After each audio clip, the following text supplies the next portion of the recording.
Bella í Bergen. Þetta er sagan af Bellu, lítilli og hugrakkri stelpu sem fór alveg ein í flug til Noregs til að heimsækja ömmu sína og afa. Þar biðu hennar ótrúlega ævintýri, nýir vinir og fullt af dýrum sem þurftu á hjálp hennar að halda. Í dag er stór dagur. Bella er á leiðinni til ömmu og afa í Noregi. Hún er að ferðast alveg ein, en hún er alls ekki einmana, því að flugfreyjurnar Ragga, Bryndís og Berglind hjá Icelandair ætla að passa vel upp á hana og sjá til þess að henni líði vel alla ferðina. Bella brosir. Þetta verður skemmtileg ferð. Þegar að Bella lendir í Bergen, þá fylgja flugfreyjurnar henni að hliðinu þar sem amma og afi taka vel á mótinni með stórt skilti sem stendur á Velkomin Bella. Strax morguninn eftir vakna Bella snemma á sveitabænum hjá ömmu og afa. Hennar bíða mikilvæg verkefni. Hún þarf að gefa öllum dýrunum að borða. Öll dýrin þekkja Bellu og verða svo glöð þegar sjá hana koma með matinn. Bella á sérstakan vin í sveitinni og það er emúinn hann Emil. Hann er svolítið sérstakur og hann er einn besti vinur Bellu.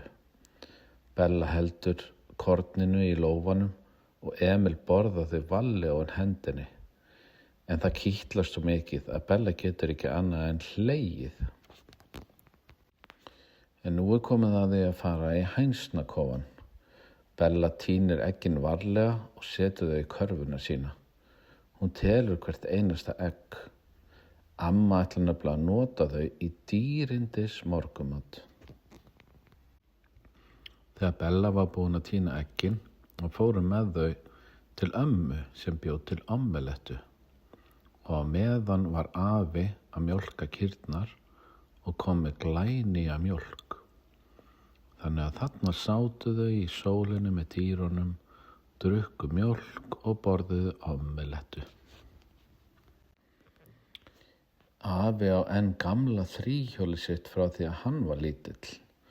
Bella elskar að hjóla á því stígana í kringum hlöðuna. Dýrin fylgjast með henni og sum meira sé að reyna að elta hana.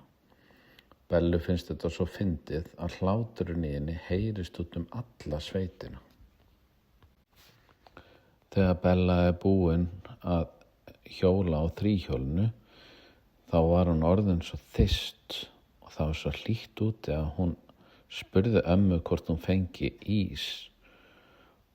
Hún sest á gamla trébekkin fyrir utan bæinn og fljótlega safnast öll dýrin í kringum hana.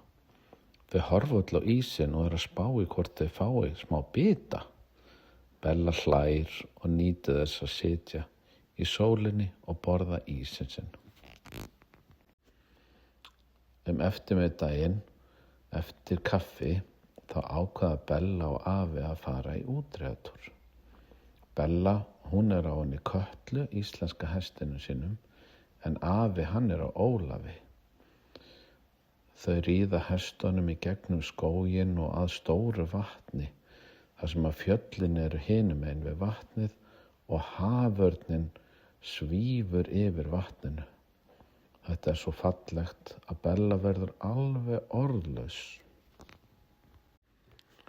Þetta er búin að vera langur dagur og nú er komið kvöld. Bella er komin upp í rúm. Hún heldur fast utan bangsann sinn og hugsar allt það skemmtilega sem hún gerði í dag. En á morgun bíða ný ævintýri.